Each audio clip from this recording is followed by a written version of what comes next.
জাতীয় নাগরিক পার্টির আত্মপ্রকাশ উপলক্ষে চলছে শেষ মুহূর্তের প্রস্তুতি।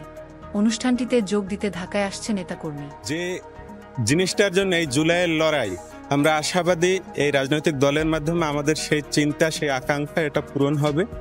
আপনারা দেখছেন BD24 নিউজ, সঙ্গে আছি আমি ফারিয়া নাজনীন।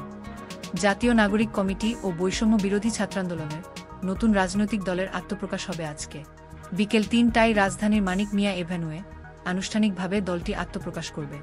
এই ঐতিহাসিক মুহূর্তের অংশ হতে নানা জায়গার নেতা কর্মী আসছে ঢাকায়। আয়োজনটিকে ঘিরে নিরাপত্তা ব্যবস্থা জোরদার করেছে আইন শৃঙ্খলা বাহিনী।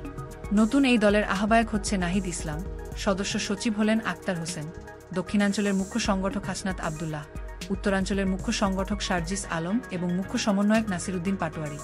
বাংলাদেশের গণমানুষের যে আকাঙ্ক্ষা, এই আকাঙ্ক্ষা ইনসাফ এবং ন্যায়ভিত্তিক যে সমাজ, সাম্য, যে জিনিসটার জন্য এই জুলাইয়ের লড়াই, আমরা আশাবাদী এই রাজনৈতিক দলের মাধ্যমে আমাদের সেই চিন্তা, সেই আকাঙ্ক্ষা এটা পূরণ হবে। কিন্তু আমাদের মনে ইচ্ছা আছে যে আমরা ভালো কিছু করব দেশের জন্য। আমরা যত তরুণ আমরা একসাথে আন্দোলন করছি, আমাদের প্রস্তুতি এখন পর্যন্ত আমরা সুন্দর মতো এগিয়ে যাচ্ছে এবং আমরা আশা করি ঠিক ৩টায় আমরা সারা দেশের মানুষকে নিয়ে একটা নতুন ঘোষণা দিতে পারব।